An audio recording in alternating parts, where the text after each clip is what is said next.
பிடியை இருக்கும் Russia. Ukraine மீது பொழிந்த ட்ரோன் குண்டுகள். புதின் ருத்ரதாண்டவம். உக்ரைன் மீது ரஷ்யா நடத்தி வரும் தாக்குதல் தற்பொழுது புதிய உச்சத்தை எட்டியிருக்கின்றது. நேற்றிரவு சுமார் 550 ட்ரோன்கள் மற்றும் 11 ஏவுகணைகளை கொண்டு ரஷ்யா தாக்குதல் நடத்தியுள்ளது. இந்த போரில் ரஷ்யா நடத்திய மிகப்பெரிய வான்வழி தாக்குதல் இதுதான். இந்த தாக்குதலில் ஒருவர் உயிரிழந்ததாகவும் 26 பேர் காயமடைந்ததாகவும் உக்ரைன் தரப்பிலிருந்து தகவல்கள் வெளியாகியுள்ளன. 7 மணி நேரமாக இந்த தாக்குதல் நடந்ததாகவும் இதனால் தலைநகர் கீவ் உட்பட பல முக்கிய நகரங்கள் சேதமடைந்துள்ளன. இந்த தாக்குதல் பற்றி குறிப்பிட்டிருக்கும் ஜெலன்ஸ்கி இது ஒரு மோசமான தூக்கமில்லாத இரவு என்று கவலை தெரிவித்திருக்கிறார். கடந்த வாரம்தான் மிகப்பெரிய அளவில் ஏவுகணை தாக்குதலை ரஷ்யா மேற்கொண்டிருந்த நிலையில் தற்பொழுது மீண்டும் ட்ரோன் தாக்குதலை ரஷ்யா நடத்தியிருக்கின்றது. இந்த தாக்குதல் ட்ரம்பை அதிருப்தியில் தள்ளியிருக்கின்றது. ஏனெனில் நேற்றுதான் ட்ரம்பும் புதினும் தொலைபேசியில் பேசியிருந்தனர். ஆனால் அதே நாளில் ரஷ்யா இந்த தாக்குதலை மேற்கொண்டிருக்கின்றது. போர் நிறுத்தத்தில் உடன்பாடு கிடையாது என்பதை தெளிவுபடுத்தும் விதமாகவே இந்த தாக்குதல் நடந்திருக்கின்றது.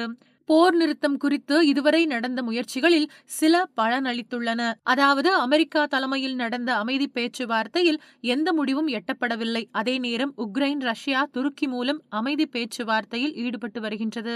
இதுதான் ஓரளவிற்கு சில மாற்றங்களை ஏற்படுத்தியுள்ளது. அதாவது கைதிகள் பரிமாற்றம், இறந்த போர் வீரர்களின் உடல்களை ஒப்படைப்பது என ஒப்பந்தங்கள் போடப்பட்டிருக்கின்றன.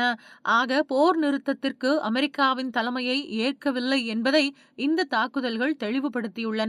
மறுபுறம் இந்த தாக்குதல் உக்ரைனுக்கு பெரிய பாதிப்புகளை ஏற்படுத்தியதற்கு மற்றொரு காரணம் அமெரிக்கா தனது ஆயுத சப்ளையை நிறுத்தியதுதான். அதாவது போர் நிறுத்தம் கொண்டு வந்த உக்ரைனில் உள்ள வளங்களை பாதியை அமெரிக்காவிற்கு எடுத்துச் செல்ல ட்ரம்ப் திட்டமிட்டிருந்தார்.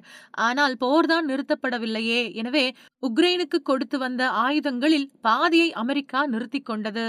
எப்படியோ போர் நின்று அமைதி திரும்ப வேண்டும் என்பதே அனைவரின் எதிர்பார்ப்பாக இருக்கின்றது. உக்ரைன் ஒரு காலத்தில் ஒன்றுபட்ட ரஷ்யாவின் ஒரு பகுதியாக இருந்தது. ஆனால் பின்னர் பிரிந்து தனி நாடாக மாறியது. இப்போது அதன் அதிபராக இருக்கும் ஜெலன்ஸ்கி உக்ரைனை அமெரிக்கா தலைமையிலான நாட்டோவில் இணைக்க வேண்டும் என்று வலியுறுத்தி வருகிறார். இதுதான் பிரச்சனை. பாகிஸ்தான் சீனாவுடன் ராசியாகிக் கொண்டு தனது எல்லையில் சீன படைகளை நிறுத்தினால் நாம் சும்மா இருப்போமா? அதுபோலத்தான் ரஷ்யாவும் நாட்டோவும். அதில் இணைய முயற்சிக்கும் உக்ரைனுக்கு எதிர்ப்பு தெரிவித்து வருகிறது. இதனால் போரும் நடக்கிறது.